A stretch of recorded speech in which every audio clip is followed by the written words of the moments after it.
in the horror genre. I'm your host, Nicole, and it's time to share another dark tale.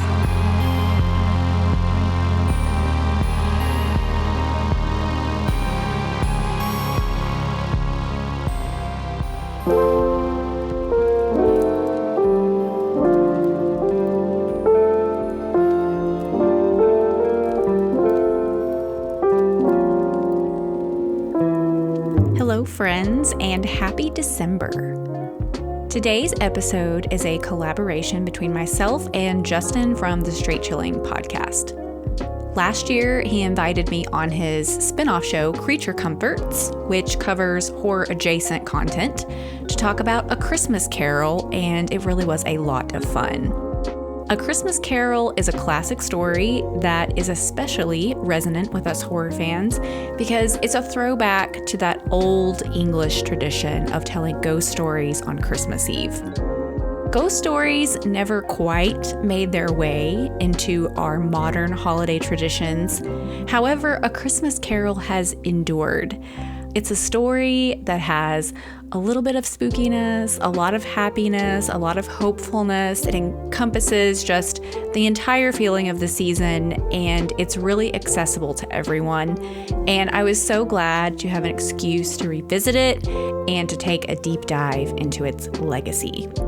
So I want to say thanks again to Justin for inviting me on and for allowing me to share this conversation with you guys here on the Light and Shadow feed.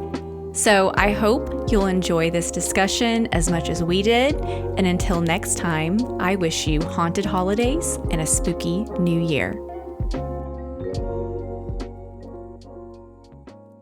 First things first, I got to introduce my very special guest tonight, Nicole from the Light and Shadow podcast. Welcome, Nicole. How are you? Good. Merry Christmas. Glad to be here. Yes. Got my festive beverage. Me too. Hot cocoa for me. What you sipping on tonight? It's just a Manhattan. There's actually, I can't remember the name of the brand, but it's like a pre-mixed Manhattan, which I'm usually like anti because I like to do my own cocktails, but it's really, really good. And I was like, this isn't like super Christmassy, but it's got that little bit of like fruitiness to it. So put that on a cube of ice, popped a cherry in there. So nice. It sounds delish. Get a little twisted tonight while we're discussing some literature. What are some of your favorite Christmas drinks and beverages like for the season, just in general? I really like a spiked hot cocoa, so I'll pour, just a little whiskey in there, and maybe some rum is great. I do love eggnog, like the classic eggnog is very good. So do you like that alcoholic eggnog? Yeah. What do you like to put in it, like for yourself?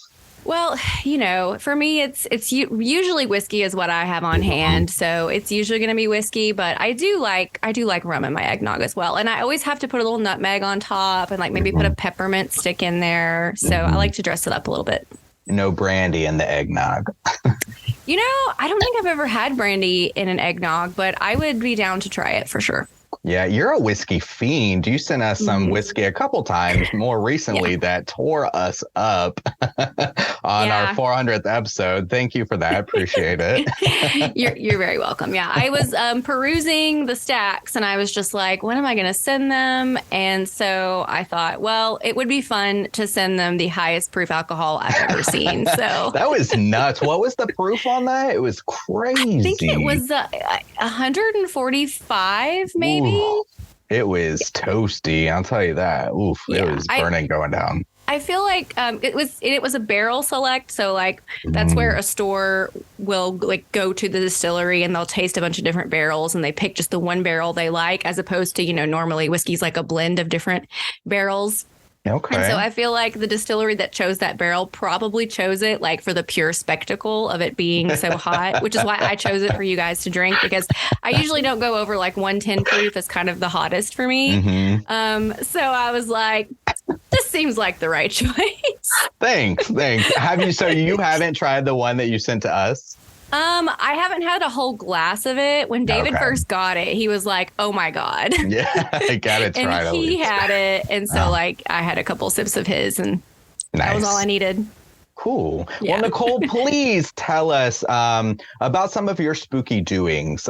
We've had you several times on the Straight Chilling podcast. I have been like so excited to have you on for this little segment, but tell us about some of the things you do on your own.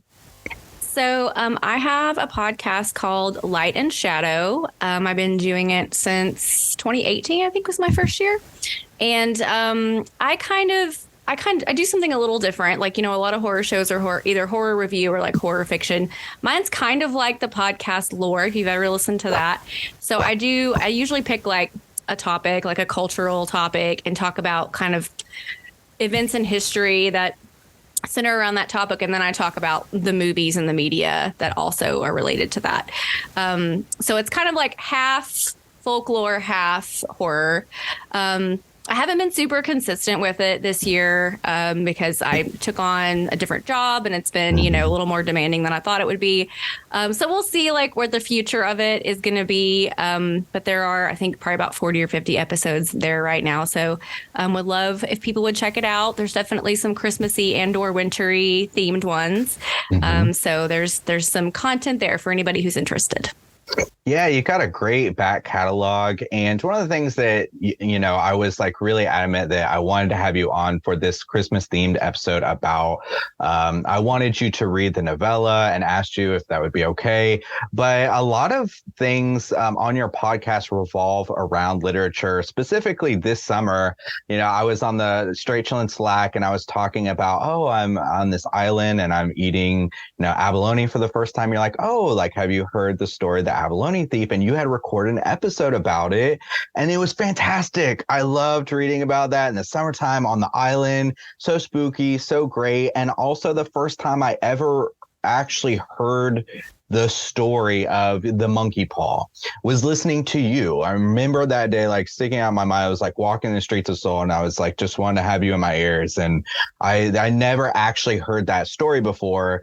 And so you have some of those episodes where you get some great spooky literature in there. So I really appreciate that and enjoy those stories.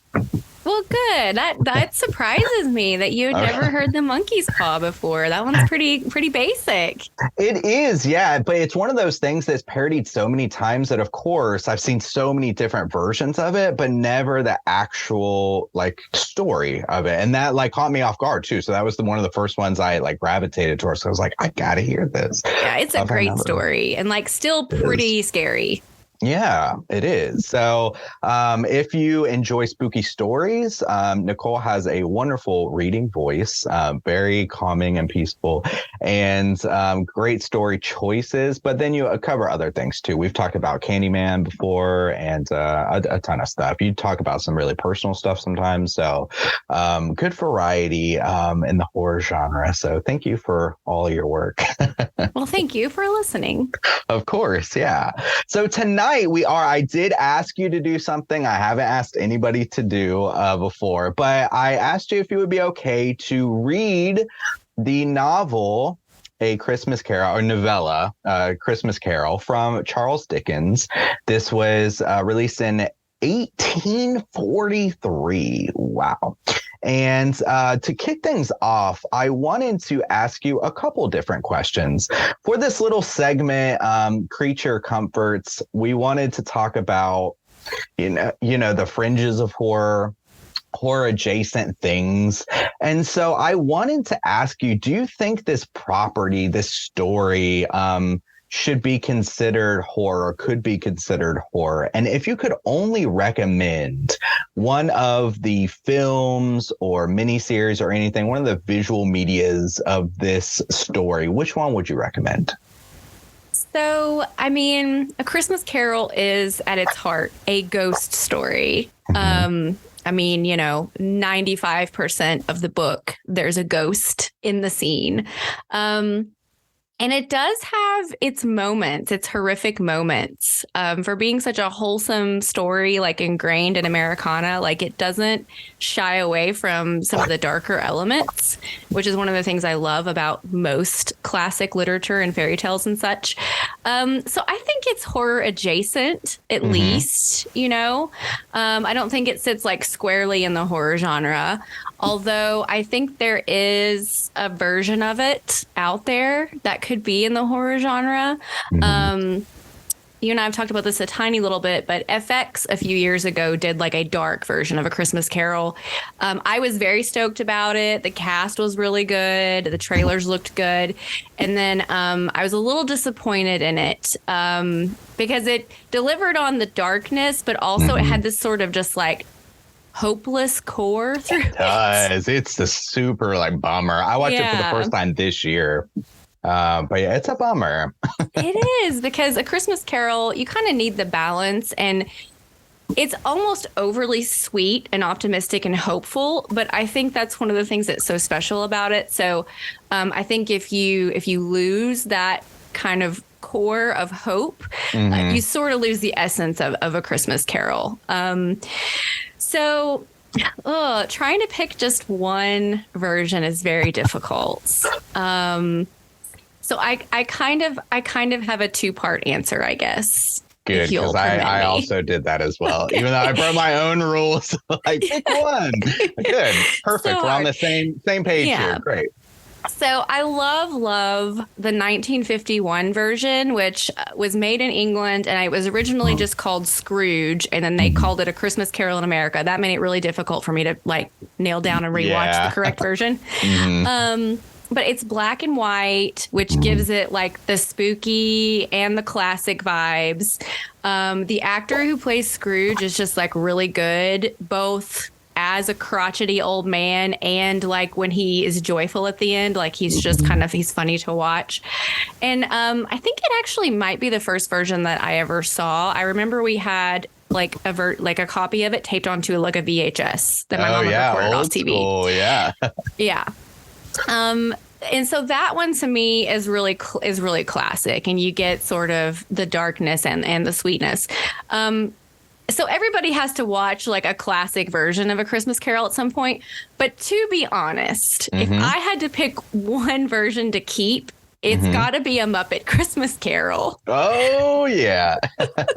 I love it so much. And I did not see it until I was an adult. Like, oh, really? Okay. Yeah, maybe early 20s. I had never seen it before. And that movie, it's funny. It's sweet. Michael Caine is such a great Scrooge. I mean, I love the Marley and Marley ghosts and like their little song. I love the little "No cheeses for us Mises." Like that's turned into its own little like meme. Don't ask him for a favor, cause his nastiness increases.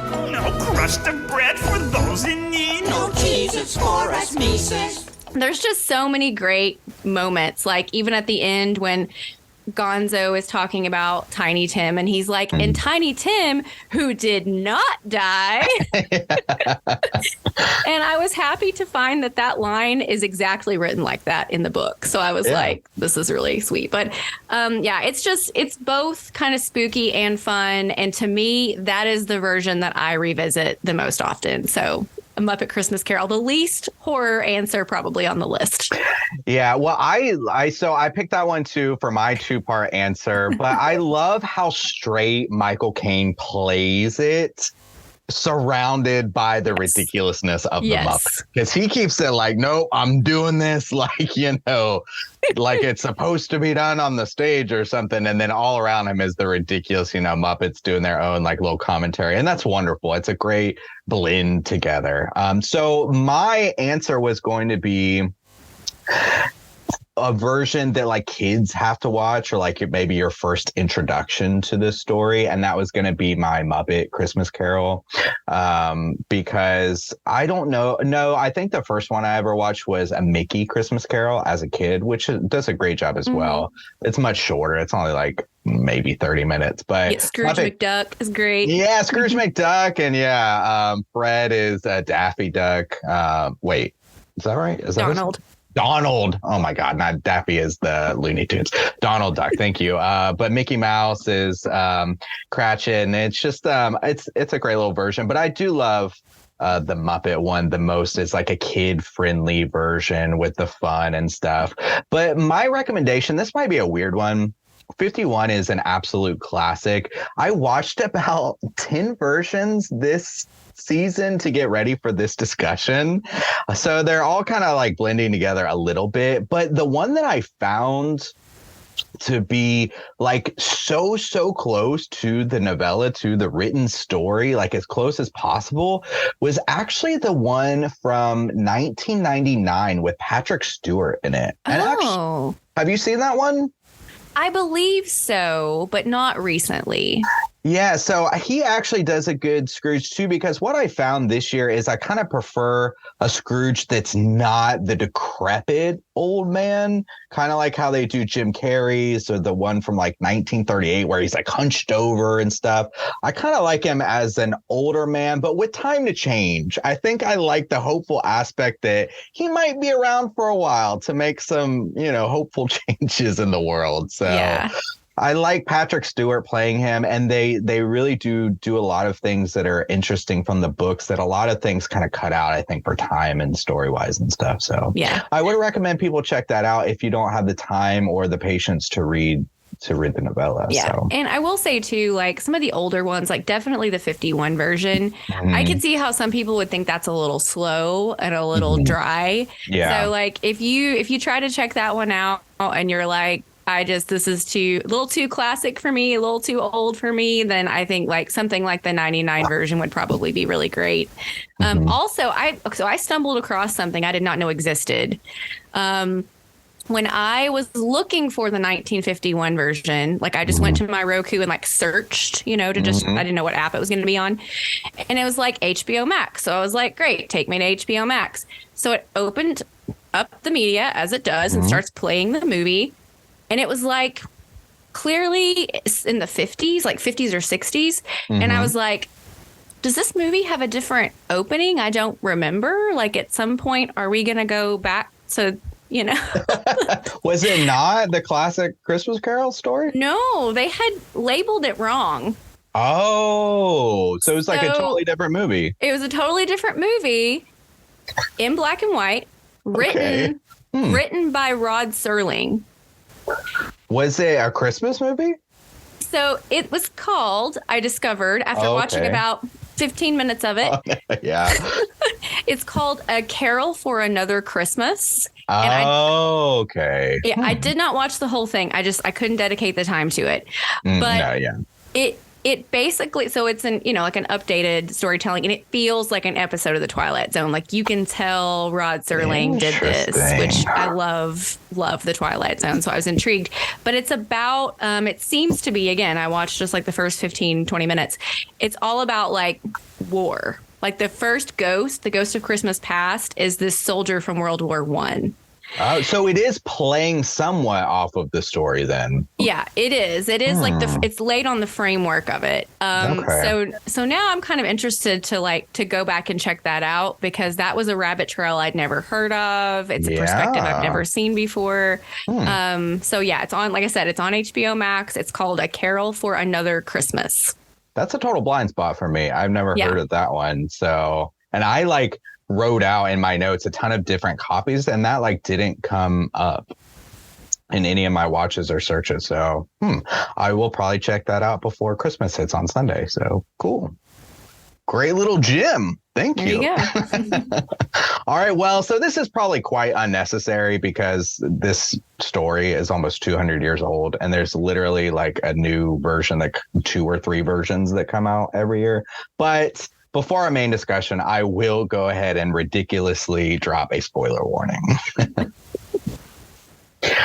All right. So the first thing I wanted to ask you in particular, we've seen a ton of different versions of this, but reading the story, was there anything that kind of surprised you or that you found was often cut or left out? Or what did you think of the written story? Oh, this is the first time you'd read it. Is that correct? Yeah. All right, cool. Surprisingly, I had never read it before. So I actually purchased a copy. Oh, that's a beautiful copy. Isn't it? It's from Amazon. Nice. And it's got the gold edges and everything. Oh, that's wonderful. It's perfect. A tiny little book. I guess, like a reproduction of the original novel. And so, like, the type also is kind of small. Okay. So when I first got it, I was like, ooh, this will be pretty on my shelf, but it's going to be more difficult to read. Yeah, I got to get it up close. Yeah, but, I have to have a pretty copy for my It shelf. looks really nice. Yeah, it's really pretty. But I was actually surprised how similar the book was to like the myriad of adaptations I've seen over the years. There weren't a lot. There were like no like left turns where I was like, whoa, that's way different. And I guess part of that is probably because it is, like you said, more of a novella. So they can pretty much tell the whole story with just a little bit less detail and the normal length of a play or a movie. So there weren't a lot of like really specific surprises. A few just like little things I noticed. I thought the section where Belle breaks up with him, that section is like a little more brutal than you usually see. They usually kind of skim over that. Yeah, and some of the stuff she says to him is like spot on, but also like really heartbreaking. It is. I will say the Patrick Stewart one, the breakup scene gets that scene very well. It's all there. The way she said, you're right. The way she says things like she asked him the question of, if you could pursue me today, as the man you are, would you, and getting that response from him. Yeah. And like, I release you from the contract and things like that. She does it with such like grace and understanding, and yet it's not like this thrashing anger or resentment, but it's so powerful. I love that scene. Yeah, I actually I'll read a little bit of the excerpt from it. Yeah, if you don't mind. Of course. Let me see here. I didn't like copy and paste. I'm like, I'm actually going to just read out of the book. That sounds wonderful. Yeah. Imagine that in our digital age. I'm reading from a book. Let's see. I mean, there's a lot of good sections in here, so it's kind of hard to find just the perfect one. Okay, so this is basically after she's had the discussion with him. And he is basically like trying to tell her that he doesn't want to break it off. But she says, "You may, the memory of what is past half makes me hope you will have pain in this. A very, very brief time, and you will dismiss the recollection of it gladly as an unprofitable dream from which it happened well that you awoke. May you be happy in the life that you have chosen." Yeah. And like you said, she's very graceful about it. She's not cruel. She's just very matter of fact, and she knows it's not going to work out. But when she's basically just like, I hope you're happy, like, ooh, it's tough. She also, I think this is a great scene too, because she gives some insight into the character that is Scrooge that I think that is deeper than anybody understands him, because she loved him and she has seen his transformation that we only get glimpses of. And so one of the things that she kind of mentions, she says, "You fear the world too much," which is interesting. Which is an interesting phrase to describe Scrooge, who we've seen as this cold, calculated man who is ascended to the top, or in this kind of place. The book or the story even opens up talking about how unfeeling he is. It's so bitter cold out, but he doesn't feel the cold. He's just that unfeeling. He can't even feel the cold outside. And for this person who has like knows him deeply to say like, no, you're just afraid, like you fear the world too much, that's why you cling to kind of like the control and the money as like your kind of way to deal with the world. That I don't know, that kind of struck me as very powerful too, because she sees him differently than anybody else, and she sees the kind of vulnerability, I guess. I love that scene, and it is often cut or at least like toned down a lot. Yeah. There's actually, I don't know if you've ever heard of this, it's become kind of infamous at this point, but in the Muppet Christmas Carol, when they break up, there's actually a whole song that used to be in it that is cut out. Did they cut? Oh no, there's an Yeah. uncut version out there. There's an uncut version of a Muppet Oh Christmas no, Carol. of a breakup song. Yeah. And so when I don't know if they cut it for time or whatever, but it basically is her telling him like why I have to leave you and why it's not working. So when that's in there, it does give the story and their relationship more context. So you can probably find it on YouTube, I guess, the uncut, the lost song.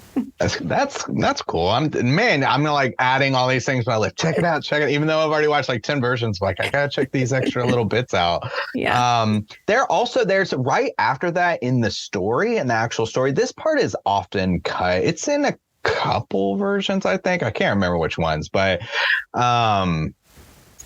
where a lot of them end after that, because that's such a powerful scene. If they do include it, he'll be like, I can't see anymore. That was too much for me. But in the story, he actually sees her one more time after that. Yes. With her new family. Oh, and it's so hard. Rough. And there's one passage in particular. So the ghost takes Scrooge to the Christmas that Marley actually died. I think that's when he goes to. So it's, not that far removed, 7 years removed from when the story is being told. And he sees Belle again with her family, with her children. And the spirit actually, Spirit's kind of a dick. He's like, or there's this mention of he looks into the eyes of one of the girls and realized like that could be his daughter. It could be his own eyes looking back at him or something like that. And then like the husband comes in and he's like, you know who I saw today? Old Scrooge or whatever. I'm like, damn, man, this scene is rough. Yeah.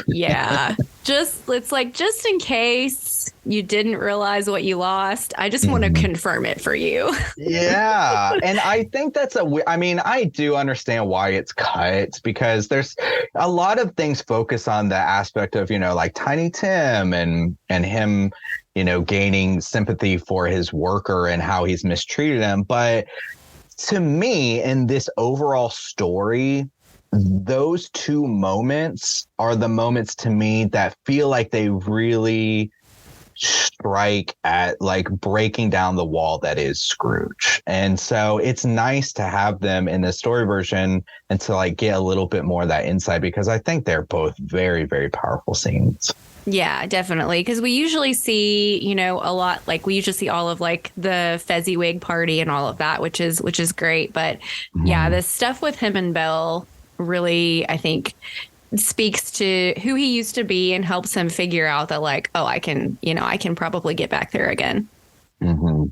Yeah. So just to give also a little context of this idea of being horror or not horror adjacent, A Christmas Carol came out in 1843, and what a decade, not a decade, 100 years of horror, because I want to mention in context what was coming out around it. Frankenstein came out in 1818, Dracula was 1897, and Dr. Jekyll, Mr. Hyde was 1886. So a lot of great classic horror tales coming out of that time, but also just kind of the idea of Christmas traditions, and also the idea of telling ghost stories at Christmas time, and how that's kind of like connected and powerful in this type of story. But it's even still today, A Christmas Carol is so popular now, but everything today still all very jolly, bright lights. And this one still kind of sticks out as, the really dark one about ghosts. And even when they play it for kids, they try to like soften it as much as possible, of course. But I like that idea, and I found some interesting quotes about it, and just kind of like talking about the overall tradition of telling ghost stories. And it says, like, based in folklore and the supernatural, it was a tradition the Puritans frowned on, so it never gained much traction in America. Washington Irving helped resurrect a number of forgotten Christmas traditions in the early 19th century, but it really was Dickens who popularized the notion of telling ghost stories on Christmas Eve. But this was something that, he didn't pull out of his mind. It's much more of a British type of tradition. There was is he a humorist? Jerome K. Jerome wrote in 1891, he said, whenever 5 or 6 English speaking people meet around a fire on Christmas Eve, they start telling each other ghost stories. Nothing satisfies us on Christmas Eve but to hear each other tell authentic anecdotes about specters. It is a genial festive season, and we love to muse upon graves and dead bodies and murders and blood. And that made me think a lot about the Penny Dreadfuls and stuff like that coming out. So I love that that idea of it being kind of more popular even back then, and capturing that time, this story capturing that time and that tradition and carrying it on now almost 200 years later. Yeah, this was not something I was aware of until more recent years, that it used to be a tradition to tell ghost stories on Christmas Eve. And I was like, what a bummer that we don't do that anymore. And I find it really fascinating that the Puritans are the ones that nixed it, because usually you think about Christians and Christmas, we're all for it, all the Christmas celebrations all the time. So it's interesting to me that a, really strict Christian group is no, we can't have feasts, we can't have festivities, we can't have fun, we got, we got to nix it. So I found that super interesting.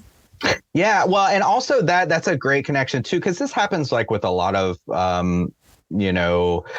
big holidays that we have now, Halloween in particular. But for Christmas, I have another little blurb here that says Christmas, as celebrated in Europe and the U.S., was originally connected to the pagan winter solstice celebration and the festival known as Yule. The darkest day of the year was seen by many as a time when the dead would have particularly good access to the living. That happens a lot around, we talk about Halloween in the same kind of way, and the pagan traditions of Samhain and the connections of the spirits to the physical world and stuff like that. So I found that interesting to read that too, about the idea of Yule and the pagan traditions. Well, I've read in a couple different places that that's possibly part of the origin of telling ghost stories as well, because people would gather around at this time of year, and with the winter solstice, it's the longest, darkest night of the year. They would gather together for safety, and that inevitably they would tell stories when they were together, because that's what humans do. We tell each other stories. So yeah, I find that really cool how that culture is so different than our culture. And yet here we are, maybe not specifically at Christmas, but I think especially with the advent of podcasts, I mean, everybody thought, oh, well, audio storytelling is dead because radio is dead. And then here come podcasts. Here we are. And all of a sudden storytelling is really popular again. So I think there's something about that gathering at Christmas to tell stories, regardless of the origins or the culture, that speaks to something really true and who humans are even now in our very different modern times.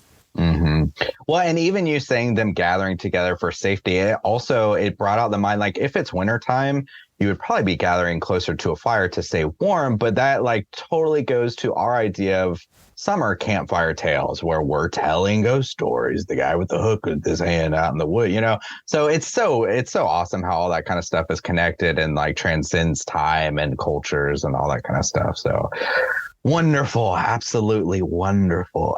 Back to the story. So generally, what do you think, of this story?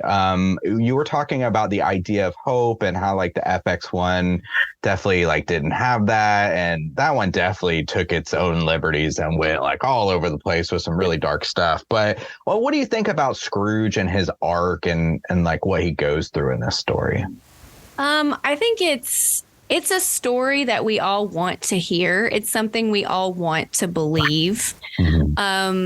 And so even though it is very, I think, surface level of, he's painted as just this very cliche old miser, and then at the end, he pretty easily has a transformation. And then one of my complaints actually about the story in general has always been, well, he has this transformational night, which I believe is possible, after everything he sees. I believe it's possible that he changed overnight. But I think in the real world, everyone wouldn't just accept it. You know what I mean?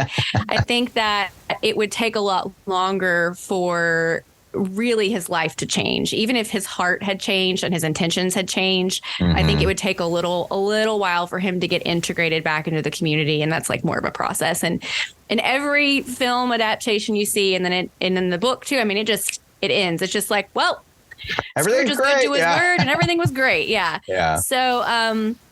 So that's always been like a little bit of a shortcoming to me, but I think it's probably has to do with the length as well. Like I'm still here for it, even though like it's a little bit of a criticism. Like I still believe it, and I think that's sort of the core of this book is, like I said, the hope and the belief. Like people want to see this story turn out well. Like nobody wants to see like with the ghost of Christmas future and like Scrooge is going to die alone and no one loves him and they mock him. Like no one really wants to see that. So I think there's a reason why this little simple story has persevered for so long. I mean, it's something that I can't even remember the first time I was really exposed to it. It's just always been in my life. And I think most people in our modern time would say that, so I think it's just one of those like classic, it's not a folk tale or a fairy tale, but it sort of serves the same purpose, It is. It's like a cautionary tale that like I would be surprised to come across anybody in our culture that doesn't know at least like the baseline stories of this. I feel like even the name of Scrooge or the infamous phrase of like bah humbug, just like everybody would know. I want to meet the person who doesn't know that. Speaking of bah humbug, I thought this was interesting. The term humbug means deceptive or false talk or behavior. And Dickens like really kind of coined this phrase for this.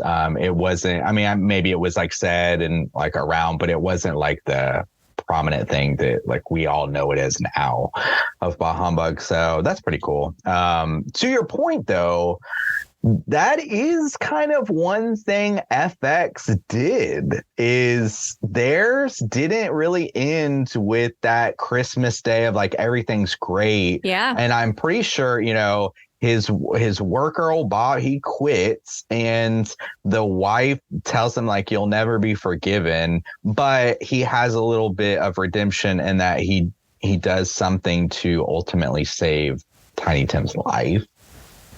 Yeah, that was the one thing I actually really liked about that adaptation is, we know he's changed, but I do remember specifically Mrs. Cratchit was just kind of like, I'm not going to let you off the hook yet. Which I feel like I said, I think after sort of an entire adulthood of treating people horribly, it would just take a little more to gain people's trust. So that is the one thing I did like about that adaptation.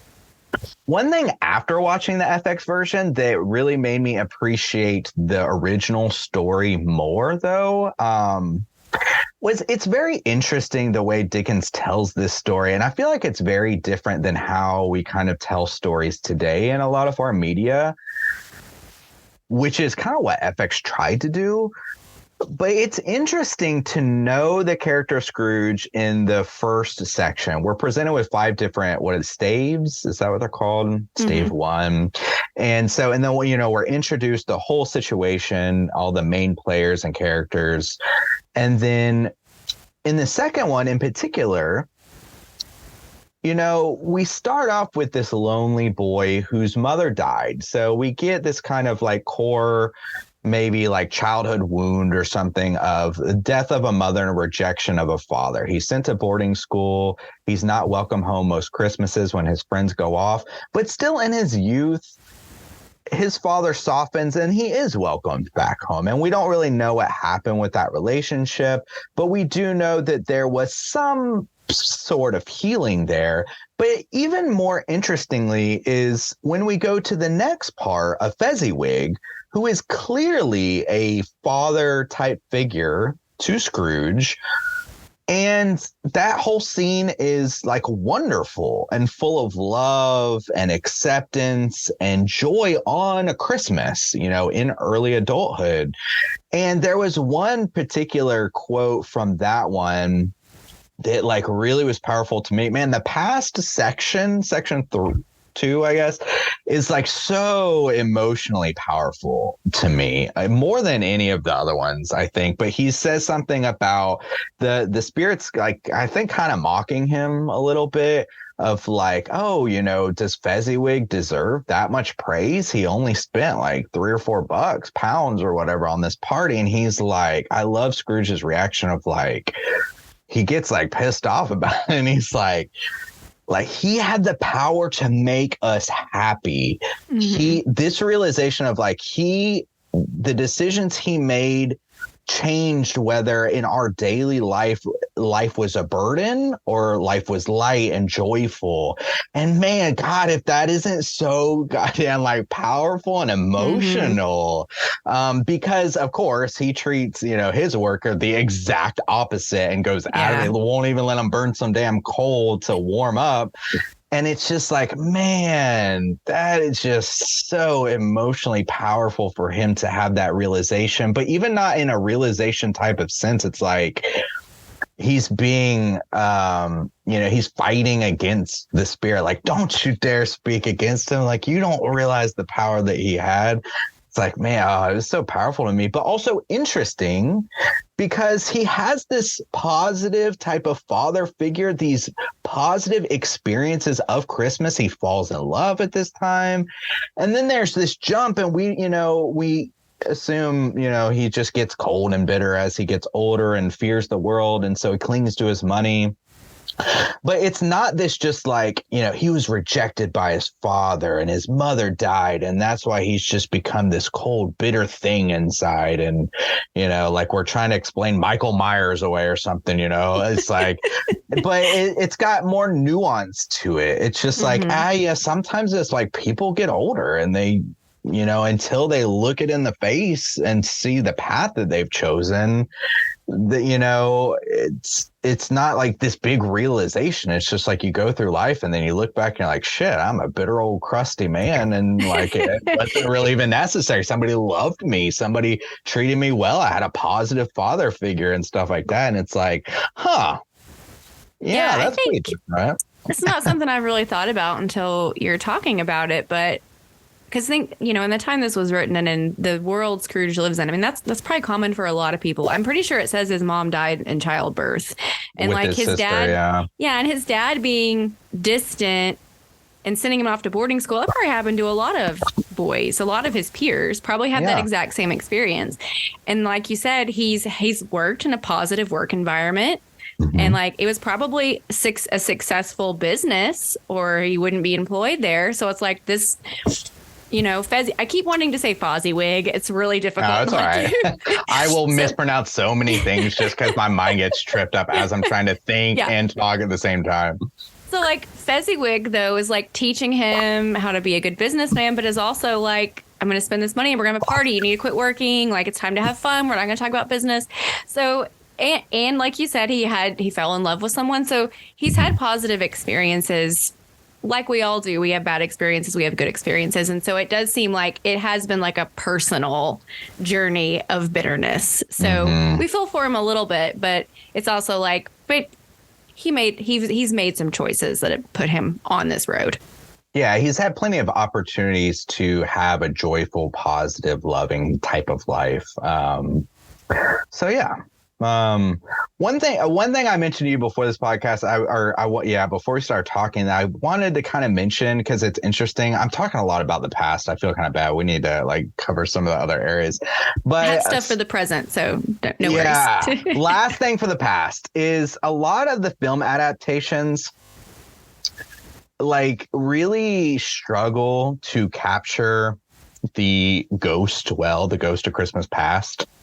And it's understandable because the way it's described in the book is very, very strange. And I have the passage. Would you like me to read it this time, or would you like to read it from the book? I can't remember. You don't have this passage You ready, go right? ahead. Yeah, I don't have it marked on in my book. I just copied and pasted. I need to get that awesome version of yours so I can like make awesome little notes. But just, it's kind of long, but the way it's kind of described, it was a strange figure like a child, yet not so like a child, as like an old man viewed through some supernatural medium, which gave him the appearance of having receded from the view and being diminished to a child's proportions.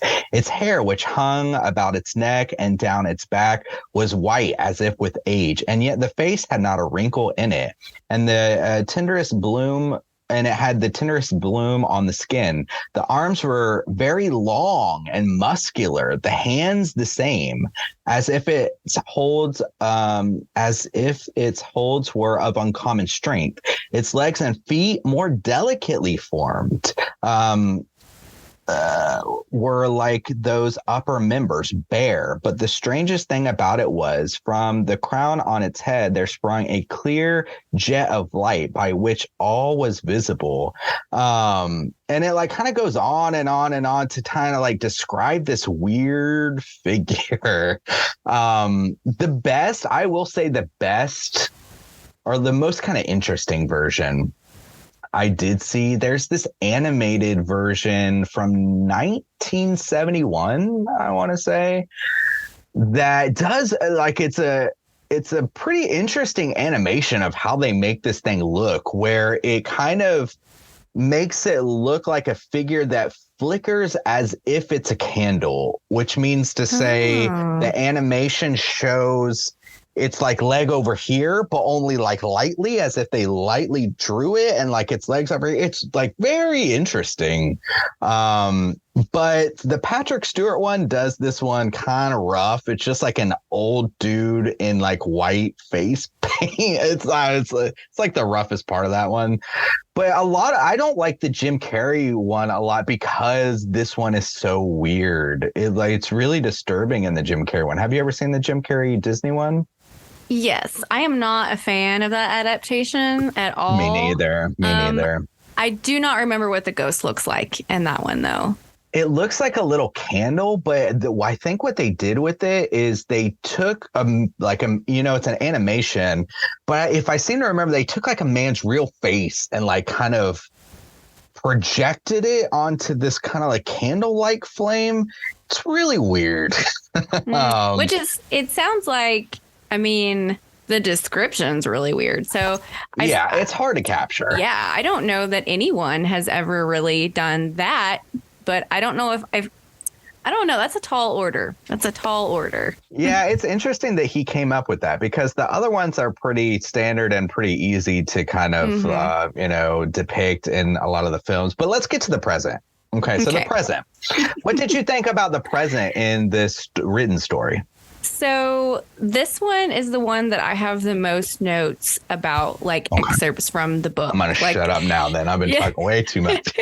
There were just a lot of moments that I thought were just really beautiful. And these were moments that also just expanded from what is usually adapted. Not big plot points or anything, but just like things that add color. So let me see here. So one of the things is first of all, I love the Ghost of Christmas Present. He is just, I love that he's sort of bumbling and he can't remember what he's already said. And that line of come closer and know me better, man. I don't know why. But like that line is just like, I don't know. It's just like a joyful, like friendly line. And I've always loved it. And of course, again, and the Muppet Christmas Carol is great. Oh, yeah. So in general, though, when the ghost is taking him all over the world so he can view these little vignettes, and it's mostly like desolate, depressing places. And you see these places, like he starts on the street with like, people that are excited and going to their friends' houses. And there's a mention of like there's so many people on the street. I don't know if anybody's actually home to receive anyone because everyone seems to be out on the street, and it starts there. But then he goes far and wide to these, like depressing, lonely places, but people are thankful and they're joyful and they're celebrating Christmas. And so that really struck me as an important thing for Scrooge to see. So let me read a couple of those because those are really pretty. Okay, let me see here. Now, I will say this is something that a lot of the film versions kind of cut to, these little vignettes, or they don't always include them because, like I said, they focus a lot on Tiny Tim. But yeah, I like seeing these little vignettes written out too.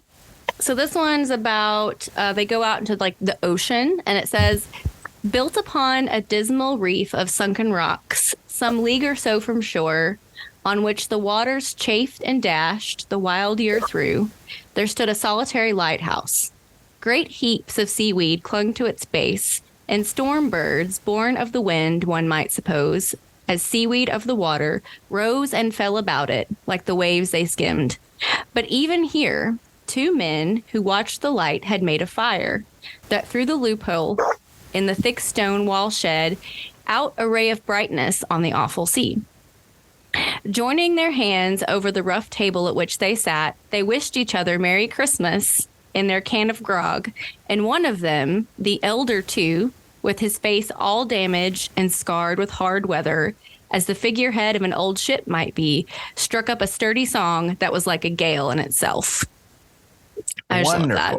It is the description of his face. Well, because it's great to, there are people out there who have a harsher time than Scrooge, not just in money, but like they've worked too. They work hard and stuff, and yet everyone enjoys, the Christmas spirit. Yeah. Well, it reminds me of when he has that encounter with Fred earlier, and he's like, what right have you to enjoy Christmas? You're poor enough. And and Fred's like, well, why don't you enjoy it? You're rich enough. Exactly. I love that line. Yeah, that is great. Just that kind of beam of light to the dark sea. You're right. I didn't pick up on the choices of where they go because they do the lighthouse and like a ship and a cottage. But you're right. They're all desolate, dark, harsher places, but they're filled with warmth and love and the Christmas spirit.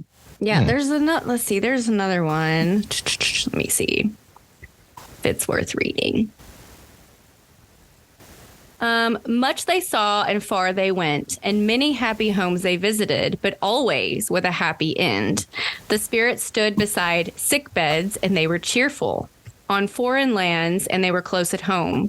By struggling men, and they were patient in their greater hope.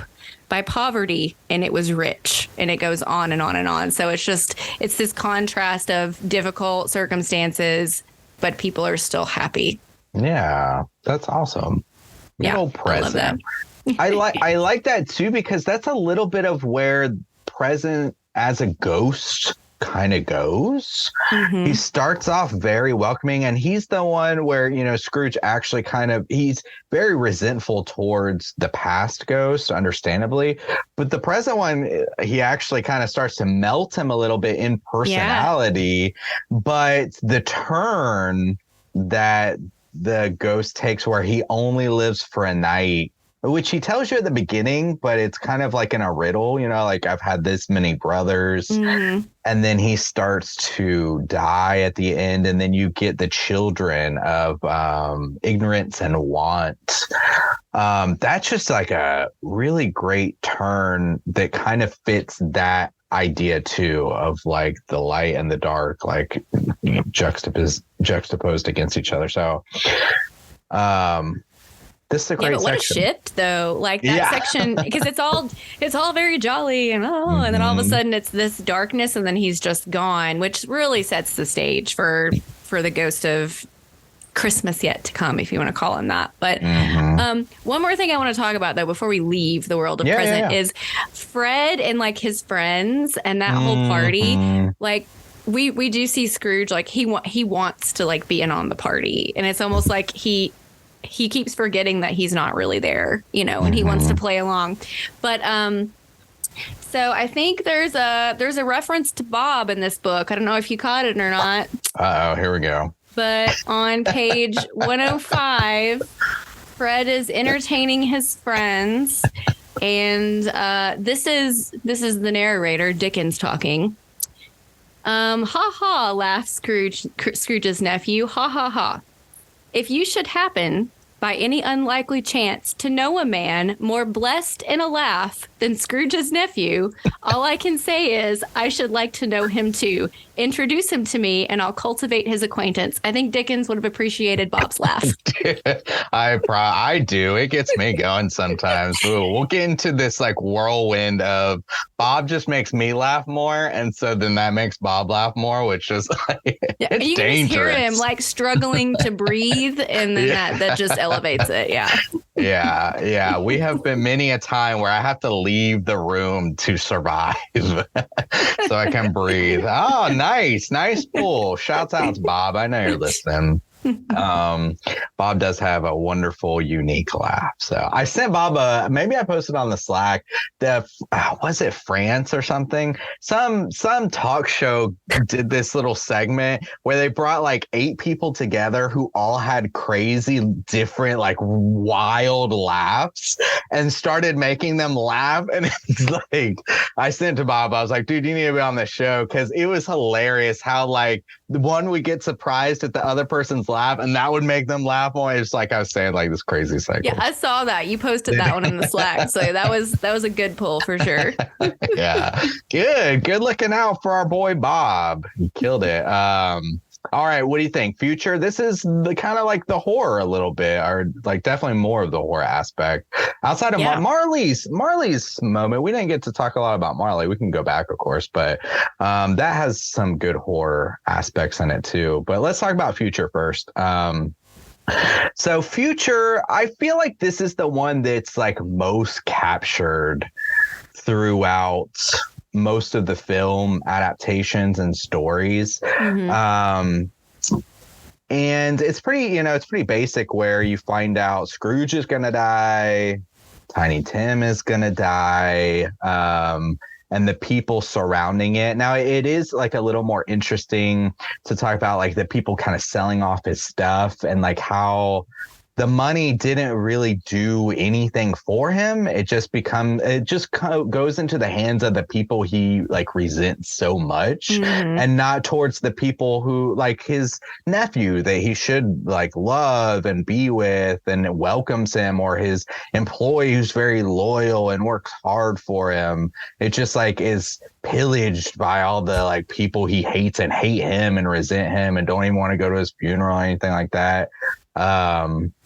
That's pretty powerful in some ways. But yeah, this one is pretty straightforward. What do you think about the Future part? Yeah, I think this one is probably my least favorite section to read. I mean, usually when I see this depicted, it's always very dramatic, and it is a shift. So I appreciate like the visual, and I appreciate that it's always like a specter of death who won't even speak to him. So they're not letting him off the hook, and then he kind of has to just come up with his own answers, which it's kind of like at this point, this is like the final exam, right? It's like, we've showed you this, like, are you picking up on it? But I've always found it just a little bit unbelievable that he doesn't realize it's him, which I guess he probably does, but he just doesn't want to acknowledge it. But I mean, from the get-go, he should know, oh, I'm the dead guy. You know, there should be no surprises there at all, you know. But probably he just doesn't want to believe it. Doesn't want to accept, When also, it kind of, well, does it? I have to watch so many versions, and then also the book, so... is it implying that he died the very next day of Christmas? So I think you're right, but we don't know what year it is though. Yeah, we don't know for sure. Yeah. So I don't think they're suggesting that like, you know, he went to sleep after Marley and then he died the next day. I think it's just sometime in the future. Christmas. Okay. Yeah, I think so. And yeah, with the whole idea of death, you would think that this would be the most emotionally impactful, or I feel like a lot of modern storytelling wants to kind of go that way. But as we said before, present and past had the more kind of gut-wrenching moments for me. And future just kind of plays out to where you're kind of like, yeah, I kind of knew where this was going. Yeah, I think when we get to future, again, other than just the pure spectacle of it, it's like, okay, like let's get through this and like have him wake up and, move on to the good things in life. So it's I guess it's like a necessary step for him to like, dude, like, we're not kidding around. If you don't change, like, this is going to happen, So I guess it's that last little push that he needs. But yeah, it's always been kind of the most basic section to me. Yeah, I agree. With that, let's like scooch a little bit back, since this is like kind of horror adjacent. Marley, that's like another fantastic scene where Marley actually shows up. He's the door knocker. And one thing that really kind of stuck out to me in that like idea or realms of horror, I like the idea of this kind of purgatory hell-ish type of thing where, if you didn't do the good things in life, that you're forced to like want to do them and to kind of get out of this situation. Like, oh, I want to like help people so I'm not stuck in purgatory, but like you absolutely can't. And then that makes you kind of like suffer more.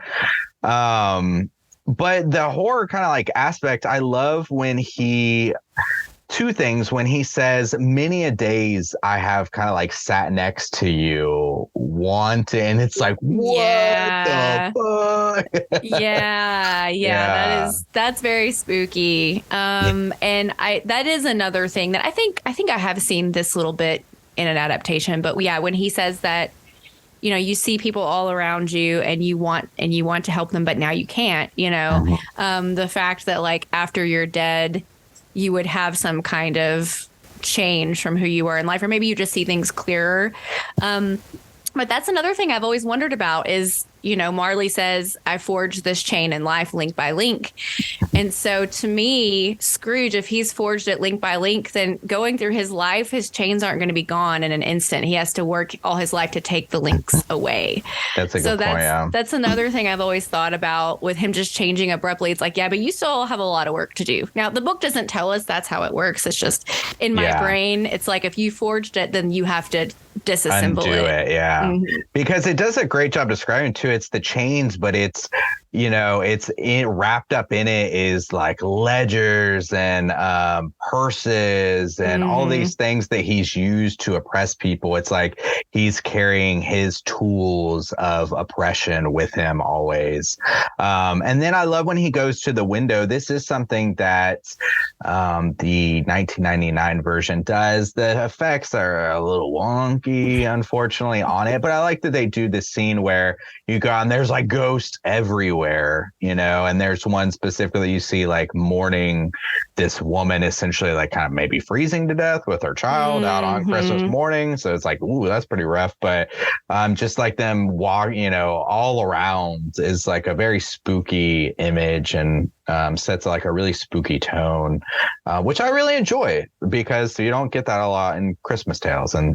But it works so well though with the setting of it being freezing cold and dark and frigid and harsh outside. Really. Yeah, and I think him hearing from like a peer, somebody he trusted, it really sets the tone for him to accept what's to come. Without that, the whole story kind of hangs on his meeting with Marley, really, and it is grave and powerful. So one of the coolest adaptations of Marley I've ever seen is so there's the closest theme park to me is in Branson, Missouri. It's called Silver Dollar City. Okay. And they do this big Christmas event. Like literally every building is covered in Christmas lights. Like it's a whole thing, and it's in the Ozarks. So you can imagine it's very like log cabin country-ish. And awesome. So it's a family thing we do. We go to Silver Dollar City, and they do this little hour and 20-minute play called A Dickens Christmas Carol. This is what I sent you the little video snippet of. And the way they do Marley is, which I find stage adaptations are always so different than film, and it's fascinating how they pull certain things off. And so Scrooge's like bedchambers is on the stage, and Scrooge is standing in the middle of the stage, and you like hear Marley's chains, and he comes flying in from the side of the theater through the air and floats. He's over the audience, but pointed at the stage at Scrooge, and he floats. And so Scrooge is looking out at him, but kind of like over the audience. And the whole exchange is done that way. So he's floating out over the audience. And like, it's very cool. Like that particular play gets pretty cheesy. But that moment, I was like, okay, y'all did Marley right. So that is really, that's like the first thing you sent me when I was like, hey, you want to do this? And you're like, yeah. And then you're like, immediately, you got to check this out. Yeah. Which I was already like obligated and slated to go to that with my mother. So I was like, oh, perfect. This is double duty. It's fun and, you know, research. Yeah, that's cool. Yeah, it is fun to, and that's one of the things that is great about all the different versions of this. Everybody kind of does it a little bit differently. And one of the things that I did appreciate about the FX is like, you know, I don't like a lot of the choices they made, but I appreciate that there is a dark version out there, you know, because there's so many versions up there that it's like really like take your pick. What's your flavor, you know, it's out there for you. And so I appreciate that there's so much variety, and each one has its own little specific thing. And then there's plays. I think I've seen this in a live stage play before, but I used to, so before I moved to Korea, I used to read this like every year for Christmas, starting like when I was in college. So probably about 6 or 7 years I read it straight, and then I just don't read anymore after it because I can't take my books with me. So they're just packed away at my parents' house. So I did get my old book out though and read that one. But so yeah, all right, well, this has been a fantastic discussion. I've kept you a little bit later than I intended to. Would you like to play a Rotten Tomatoes game, though, real quick? Always. Okay, so we typically rate this out of 5. Even with this is the first time I've ever done something like this where it's a story, but it's like made into like so many different movies. But I mean, I guess, would you like to rate it? What do you think out of 5? Are you gonna rate it less? Or, I don't know. What do you think? I mean, I'm definitely going to give it a 5. Yeah, I mean, guys, that's the thing. This is such a powerful classic tale, book, movie, like so many movies, so many adaptations. Like I said, I would be like baffled if I met somebody who didn't like at least know a little bit about this story and didn't like know bah humbug or something. Like blow my mind probably. I did make some notes though too. Some of the earliest version of this, 1901. There is a film that you can watch. It's 6 minutes long, shot on 35 millimeter. It's called Scrooge. And the thing that I kind of really like about this tale, no matter what, in that 6-minute clip, you like get the story. They go through this story in like 6 minutes. Mickey's Christmas Carol, they do it in like 23 minutes and you get the beats of it, you know? It's it can be a very complicated, in-depth story that like carries a lot of emotional weight, but it can also be told like with Muppets and when Mickey cartoons and in a 6-minute silent short. It's wild. So yeah, 1901, check that out if you're interested. Like I said, it's only 6 minutes long. It's super interesting. And it's almost 200 years old now, this story. And it's people still love it and enjoy it today. So yeah, of course it's a 5. One of the things that I read, there's like a little like foreword or introduction or whatever in the version I have. And it said that this book was wildly popular upon release. Like it did very well. And so what people would often do is they would get together at Christmas time and they would read this aloud to each other. So, you know, there was no TV. Yeah. So this is what they would do for entertainment. And I think that's part of the reason why it has endured. And I'm sure that that's why it was so easy for it to translate to stage and then translate to film, because people were already sitting around reading it to each other. And I'm sure taking the different parts and everything. So I think, you know, while we're talking about adaptations, I think that seems to be the natural fit of sort of how that happened. Yeah. And that's that feels so naturally pure for something to be good. You know, like we were talking about before, the tradition of telling stories and how that just feels like ingrained in us. And, you know, stories that lend themselves to that, like stand the test of time, you know, like this one. So fantastic. 5 out of 5, of course. Classic. Let's play a little Rotten Tomatoes. Here we go. All right. So for this, you know, there's only 2 of us, so we can't play it the traditional straight chilling way. So you got to beat the house on this one, Nicole. Okay. Okay. So I'm going to give you 3 different choices, or we're going to play like 3 different rounds, and you just have to guess correctly. So round number 1, Scrooged 1988 versus the Disney version, the Jim Carrey version that came out in 2009. Which version do you think is higher on the critic score? Scrooged. Scrooged. Okay. Mm-hmm. You are correct. Scrooged in 1988, which a lot of people love. Honestly, I know people are going to hate me for this. I'm not that crazy about it. I didn't grow up with it. It's pretty good, but it's not as classic as a lot of people say. I've never seen the whole thing. Really? Okay, yeah. Yeah. So, I'm not crazy about it. But 69% hell on the on Scrooge 1988, Disney 2009, 53%. It's not good. You know what I don't like? That animation. No. It creeps me out. Animation's not good, and like this is a rabbit trail, but I have to go down it briefly. I think I know what you're gonna say. Jim Carrey. Oh, okay, no. God bless him. Not a fan. So okay. I think Jim Carrey is really good when he's in more serious roles, like when he sort of takes off the character of Jim Carrey and it's just a human acting. But like in general, like I'm not a fan of Jim Carrey as the Grinch. So yeah, between the animation style and then just me not being a fan of over the top Jim Carrey, it was not a win for me. Well, I thought you were going to go towards the Polar Express, which uses the same animation.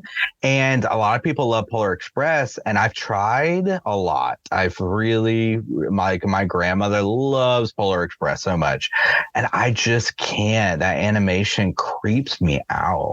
It just like really weirds me out. You know, I've never seen all of that movie either. Because when I was a kid in elementary school, like I remember our teacher like reading us that book, and the illustration in that book is so beautiful and like soft and warm that like I can imagine that like it wouldn't quite ring true. Yeah, I don't like that animation. So weird. All right, so one for you, Nicole. Okay, round 2. So one that you mentioned, 1951 versus 1938. A Christmas Carol. Which do you think is higher on the critic score? Oh, that's very difficult. I'm going to go with 1951 though, just because I love it. Okay. A lot of people do. It is considered a classic. A lot of people love 1938 though too. Those are often like competing for what's the best.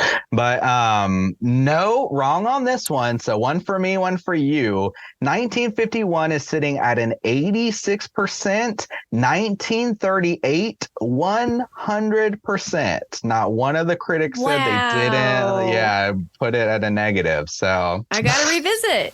Yeah.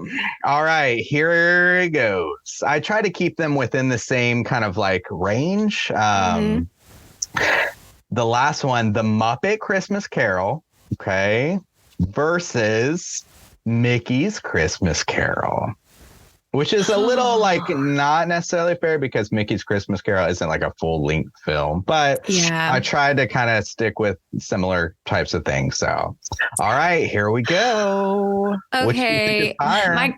My gut's telling me Muppet Christmas Carol. Okay.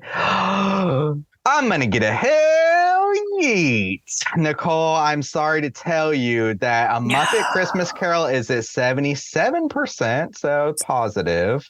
But Mickey's Christmas Carol is another one that's sitting at 100%. Nobody dissented on Mickey's Christmas Carol. No way. Yeah, I thought the know. critics would just love on Michael Caine and everyone loves the Muppets. Come on. It could be the musical aspect. Some people I typically get a little sour with musical stuff, but I'm definitely much more forgiving with kids stuff. So yeah.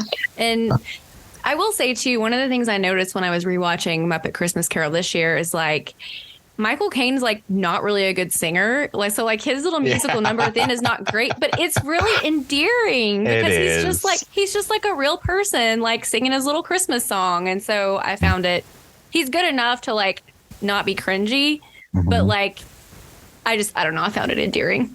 Yeah, it is. It is a great adaptation. I love it. That's the one I always like watch every year. If I'm going to watch one of them, it's Muppet Christmas Carol. So all right. I had like some trivia, but we covered a lot of like stuff in the main title. We've been going a little longer. I don't want to keep you too long, but thank you for spending this little Christmas holiday with me. I really enjoyed talking about this. Like I said, I've loved it for a long time, and I wanted to have like a real in-depth type of conversation with it. And you provided a great one. I loved your little copy. I love that you got to read from it. It's perfect. And we're heading into, this will be released a few days before Christmas, but it just feels right. The week of Christmas, talking about A Christmas Carol with you. I really enjoyed it. One more time, can you please tell us all where people can find you if they want to find more of your stuff? Sure. So I am Light and Shadow, a horror podcast. You can find me on all the regular podcatchers, Instagram and Facebook at Light and Shadow Pod. I have an episode. It's Dead of Winter is the name of it. And I talk a little bit about Christmas history and stuff, if you guys want to check that out. And then also there are a few other podcast episodes that I think would be good to listen to if you're interested in either history of Christmas or A Christmas Carol. I mentioned Lore earlier. That podcast is fantastic. Episode 188, Hide and Seek. They talk a little bit about like the Puritans and, the history of telling ghost stories and all that. There's this great podcast called Shadows at the Door. Okay. They do a lot. It's two British guys, and they do a lot of classic literature, but they do these drunk episodes. And so they have episode 19 is a drunk Christmas story, and it's the two of them sort of like telling a Christmas carol, but they're drunk. So they're getting names wrong. They're stumbling over it. Like, it's just a fun, different way to listen to it. And then finally, there is a Stephen King short story because, of course, I'm going to work my love of Stephen King into every conversation. Yeah. The man, the man is just, he's a great richness of cultural relevance. So there is a story called The Breathing Method in the short story collection, Different Seasons. And it's about winter, but it's about this group of, it's like this men's club. I can't remember what decade, but in the past. And they come together around the fire and they tell each other stories, not necessarily at Christmas time, but like that's what they do. They try to tell the best story. And one of them tells this story about this woman at Christmas time. And so it's a great read, I think, relevant to what we're talking about. So cool. There you go. I plugged my stuff and more. Yeah, thank you for those recommendations. I have all the little notes now from this episode. I've got a few days to like check everything out, but I really appreciate the insight and stuff. And thank you for joining me. We will absolutely have to do this sometime again soon. And but for tonight, thanks for hanging out with us. Merry Christmas, happy holidays, happy New Year, and until next time, don't forget to keep chilling.